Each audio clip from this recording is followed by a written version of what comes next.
MSP समेत कई मांगों को लेकर किसान दिल्ली चलो के आंदोलन के आह्वान के साथ अभी हरियाणा की सीमा पर डटे हुए हैं, जहां पुलिस तमाम कोशिश कर रही है, किलेबंदी कर दी है, नाकेबंदी कर दी है, गोलियां चल रही हैं, आंसू गैस के गोले छोड़े जा रहे हैं और वहां पर मेडिकल कैंप में अपना इलाज करा रहे किसानों पर भी हमला किया जा रहा है। एनएसए की धमकी के बाद उस धमकी को वापस भी ले लिया जाता है। यह हो रहा है इस देश की सबसे मजबूत सरकार के दौर में, जहां पर डबल इंजन की सरकार हरियाणा में है, वहां पर यह हो रहा है इस देश के किसानों के साथ। तमाम नेटवर्क बंद कर दिए गए, इंटरनेट को बंद कर दिया गया, किसानों से जुड़े हुए ट्विटर अकाउंट को भी ब्लॉक करवाया गया, तमाम जानकारियों को रोका जा रहा है। लग ये रहा है कि सरकार शुतुरमुर्ग बन गई है, उसे लगता है कि उसने आंखें बंद कर ली तो दुनिया में कोई देख नहीं रहा।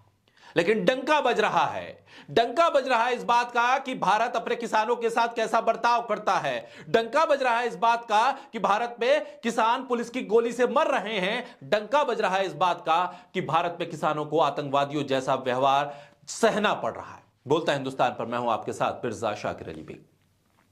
हरियाणा पंजाब बॉर्डर पर पुलिस ने किलेबंदी करके किसानों को रोक लिया है। तब से किसान और पुलिस के बीच सीमा पर झड़प जारी है। सबसे ज्यादा झड़प शंभू बॉर्डर पर है। किसानों को मनाने के लिए 3 केंद्रीय मंत्रियों ने कई दौर की बैठक भी की, किसानों को कुछ प्रस्ताव दिए, लेकिन किसानों ने कहा कि यह सिर्फ वक्त टालने की प्रक्रिया है, उसे खारिज कर दिया। कहा ठोस प्रस्ताव लेकर आइए तब बात करेंगे। केंद्र सरकार और प्रदर्शनकारी लोगों के बीच अभी कोई रास्ता नहीं निकला है। इस बीच बुधवार को एक युवा किसान की मौत हो गई और इस मौत की वजह बनी उस बॉर्डर पर चलने वाली गोलियां। युवक की मौत गोली लगने से हुई। किसान नेताओं का दावा है कि गोली सुरक्षा बलों की तरफ से चलाई गई। वहीं पंजाब सरकार के अस्पताल में तैनात डॉक्टर जिन्होंने उस किसान को देखा, उसका इलाज किया, उन्होंने कहा कि हां, इसकी मौत गोली लगने से हुई है। लेकिन हरियाणा की पुलिस कहती है कि ऐसा कुछ नहीं हुआ है, यह अफवाह है। इस देश के भीतर सत्ताधारी दल तो अपने गठबंधन को मजबूत करने के लिए विपक्ष को तोड़ रहे हैं। एजेंसीज के इस्तेमाल के जरिए विपक्षी गठबंधन के नेताओं को अपने पाले में ला रहे हैं। राज्यसभा देने के नाम पर गठबंधन को बना रहे हैं और बिगाड़ रहे हैं। वो इसी खेल में लगे हुए हैं। उन्हें किसानों की फिक्र नहीं, उन्हें किसानों की कोई सुध नहीं है। लेकिन इस बीच ये मुद्दा भारत की संसद में नहीं, भारत के नेताओं के बीच में रही, भारत की सत्ताधारी पार्टी के बीच में रही, बल्कि यूनाइटेड किंगडम की संसद में उठा है। ब्रिटिश सिख सांसद तनमनजीत सिंह ढेसी ने किसानों के प्रदर्शन में एक युवा किसान की मौत का मुद्दा उठाया। तनमनजीत सिंह ने अभिव्यक्ति की स्वतंत्रता का मुद्दा उठाया। उन्होंने कहा कि सिख समुदाय और स्थानीय गुरुद्वारा कमेटियों ने गंभीर चिंता जताते हुए भारत में किसानों की सुरक्षा पर लिखा है। कथित तौर पर एक प्रदर्शनकारी की पुलिस गतिरोध में मौत हुई। इसकी मौत का कारण गोली लगना बताया गया। पंजाब के स्वास्थ्य मंत्री ने इसकी पुष्टि की। ट्विटर ने माना कि भारत में उसे कुछ खास पोस्ट अकाउंट हटाने के लिए कहा गया है। ऐसे में ब्रिटिश संसद में यह सवाल पूछा गया कि क्या ब्रिटिश सरकार किसानों के मानवाधिकारों का प्रोटेक्शन चाहती है और इसके लिए क्या कार्रवाई करेगी, भारत से कैसी बातचीत करेगी, भारत की जवाबदेही कैसे तय करेगी।